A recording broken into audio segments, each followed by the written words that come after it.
여러분 안녕하십니까. 데일라이트 뉴스 라떼 기자입니다. 저는 한 20여 년간 미국 생활을 하다가 얼마 전에 한국으로 영국 귀국했습니다. 귀국한 이후 가장 놀란 사실은 바로 여러 가지가 있겠지만 그 중에서도 한국의 사회복지제도가 엄청나게 좋아졌다는 점입니다.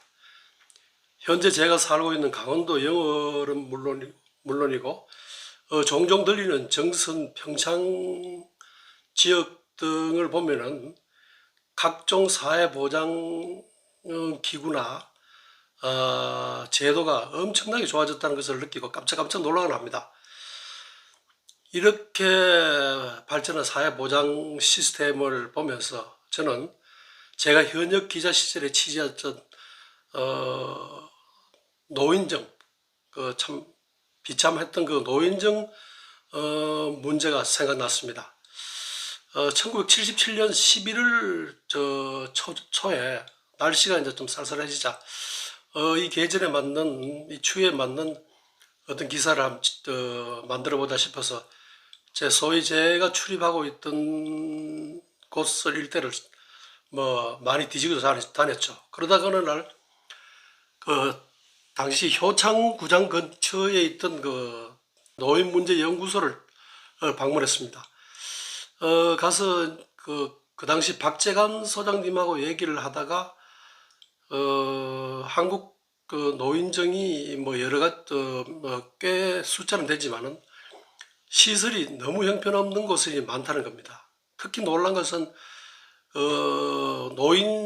제대로 된 건물이 없어가지고 다리 밑에도 노인정을 만들어 놓고 또 아니면은 비닐하우스로 노인정을 만들어 놓는 그런 데도 있다고 그 실태를 파악했다 그러더라고요. 그래서 박 소장님 그 자료를 저한테 주십시오 해서 제가 받았습니다. 받아서 이문희 사회부장한테 보고를 했죠. 했더니 이문희 사회부장이 좀 제대로 자세하게 현장 레포를 해서 취재를 해. 그래서 취재를 했습니다.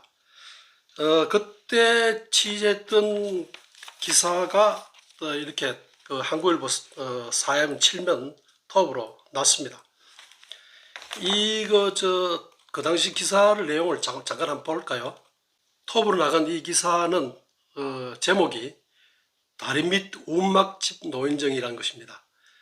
당시 지면은 다리 밑 움막집 노인정 큰 가로 컷 제목 밑에 연탄 한 장 없이 막연한 겨울채비란 부제목이 달렸고 세로로 제목이 천막, 비닐조각, 울타리, 회관 없는 노인회도 24곳, 한국노인연구소에서 실태조사란 부제목들이 달렸습니다. 당시 기사 첫머리 부분을 잠깐 제가 한번 읽어보겠습니다. 겨울은 가장 먼저 노인정에 찾아왔다. 할 일을 뺏기고 갈 곳조차 마땅치 않은 노인들이 서로 얼굴을 맞대고 외로움을 달리는 노인정은 전국에 3,967개소나 있으나 이들 대부분이 사회나 정부의 관심으로부터 소외된 채 연탄 한 장의 월동 대책도 세우기 어려워 찬바람을 더욱 세차게 느끼고 있다. 뿐만 아니라 서울 시내 노인정 가운데는 다리 밑에 자리 잡은 노인정 2개소를 비롯해 천막 5개소, 움막 2개소, 비닐하우스 2개소 등 상상하기조차 힘든 버림받은 노인정도 상당수가 있어 말로만 떠드는 노인복지 문제의 실상을 드러내 보여주고 있다. 이 기사 앞머리만 그렇지 그 뒷부분에 쭉 이어지는 러포 기사를 보면은 그 비참한 실태를 보여주고 있습니다. 이 기사가 나가고 한 이틀인가 지나고 난 다음에 제가 노인 문제 연구소를 다시 찾았습니다. 혹시 그 이후에 어떤 속보글이나 이런지 갔더니만은 박재관 소장님은 아주 만면에 웃음을 지으면서 아이고 김 기자 잘 오셨어 그러면서 얘기를 합니다. 그럴 때가 마침 점심시간 무렵이라서 김 기자 우리 식사를 합시다 그래서 예 그러시죠 하면서 이제 저하고 박재관 소장님하고 거기 봉무슨 연구위원이라고 계셨는데 이름은 현재는 잘 기억나지 않습니다. 봉무슨 위원장 아주 활달한 분이었어요. 화끈한 분인데, 그럼 세 사람이 같이 이제 그 근처에 있는 그 식당으로 가서 식사를 했습니다. 하고 또 돌아오는데 봉 의원이 김 기자 잠깐 할 얘기 있어 그러더라고. 그래서 얘 무슨 얘기입니까 그랬더니 김 기자 기사 쓰고 난 다음에 우리 그 박 소장님이 엄청 고초를 당했어요. 그렇게 말씀하시는데 아니 왜요 그랬더니 뭐 중앙정보부에서 전화 와가지고 박 소장님을 막 무차별하게 공격했다는 겁니다. 왜냐 그랬더니만 저 북계의 그 선전 매체들이 우리 북조선 인민 그 노인들은 그 수령님의 그 언덕에 의해서 참 편안하고 잘 먹고 잘 살고 또 겨울도 따뜻하게 지는데 자 한국 노인들 봐라. 이게 한국에 난 신문을 보면은 이렇게 비참하게 산다. 다리 밑에서 거지처럼 보내고 있다.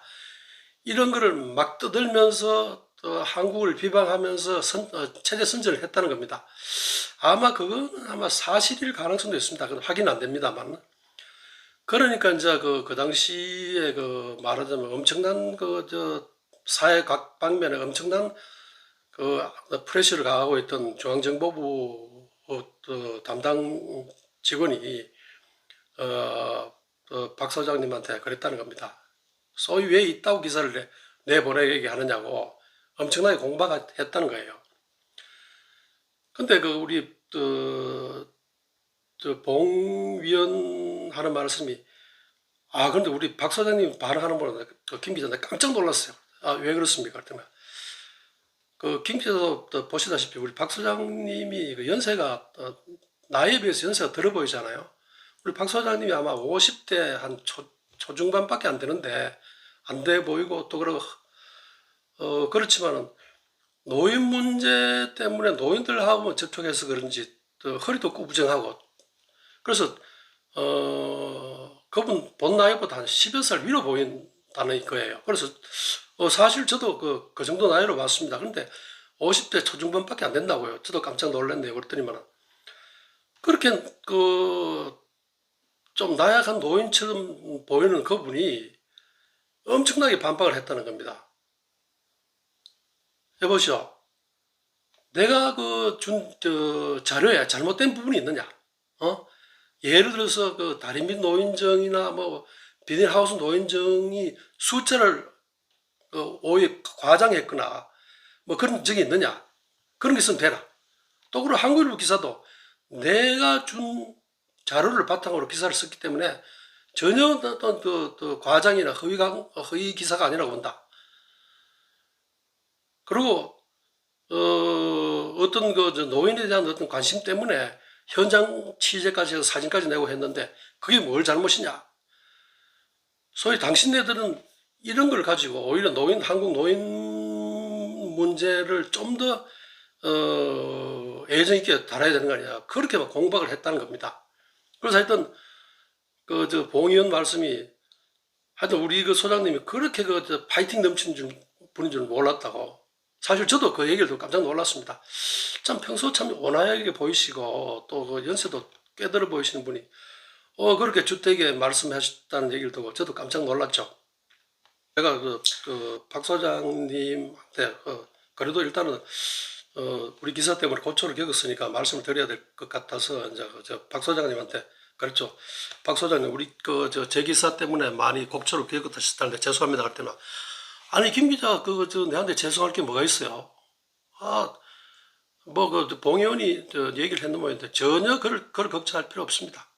그리고 김 기자 덕분에 지금 뭐 라이온스 클럽이나 이런 데서 성금이 막 들어온다는 거예요. 노인정을 위해서 쓰라고. 그리고 이미 노인정으로 전국 노인정으로 답지하고 있는 연탄이 수만 장인데 앞으로 이게 한 수십만 장으로 늘어나지 않을까 싶다고. 그러면서 원래 우리 노인분들은 연탄 때문에 걱정할 필요 없겠다고 따뜻한 겨울을 나게 됐다고. 이게 다 김 기자 덕분이고 한국일보 기사 덕분 아니에요. 정말 고맙다고. 걱정하지 말라고. 근데 그 말을 듣고 보니까 한편으로는 미안하면서도 한편으로는 또 마음이 뿌듯한 게 있습니다. 그리고 또 우리 박 소장님이 그렇게 의연하게 대처해 주셨다는 부분에 대해서 참 저는 고맙고 굉장히 감동을 받았습니다. 제가 라떼 기자 1편에 보면은 보시는 분이 계실지 모르 1편에 보면은 한강성심병원의 길병도 박사님께서 한국 최초로 한국 근로자들의 직업병 실태를 조사한 자료를 가지고 기사를 쓴 게 있습니다. 근데 그 당시에 한국 근로자들의 12.8%가 직업병을 앓고 있다는 식으로 기사를 썼는데, 그 문제도 역시 정보기관에서 북괴가 이 기사를 인용해가지고 한국의 근로자들은 엄청난 직업병에 시달린다고 그러면서 악선전하고 비방하고 했다면서 길 박사님하고 한강성심병원 송호성 원장님을 한테 압력을 가했다는 얘기를 라떼 기자 1편에서 말씀드린 적이 있습니다. 역시 그 당시에 길병도 박사님이나 송호성 원장님도 그런 사실을 있다고 인정을 하면서도 그래도 전혀 개의치 않고 오히려 김 기자가 좋은 기사를 썼다고, 이걸 기회로 직장에서도 직업병에 대한 어떤 조심성이나 이런 게 늘어날 거라면서 오히려 저한테 저를 위로하고 저를 용기를 북돋줬던 그런 의연한 자세를 보인 적이 있다고 제가 리포트를 했습니다만, 한국노인문제연구소 박 소장님도 마찬가지입니다. 이 두 가지 사례를 보면은 참 그 당시에 사회에 계셨던 분들, 어떤 책임을 맡고 있는 분들의 그 당시에 의연한 태도 같은 참 지금도 정말 많이 생각납니다. 그리고 존경스럽고요. 그런데 과연 오늘날 우리 한국 사회에서 만약 이 비슷한 사례가 빚어진다면은 길병도 박사님이나 송호성 원장님, 또 박재관 소장님과 같은 그런 위치에 있는 분들이 그렇게 정말 주체적으로 당당하게 자기 소신을 피력할 수 있는가 하는 생각에는 조금 의문스럽다는 생각이 듭니다. 우리 사회가 지금 보면은 경제적으로 엄청나게 발전했죠.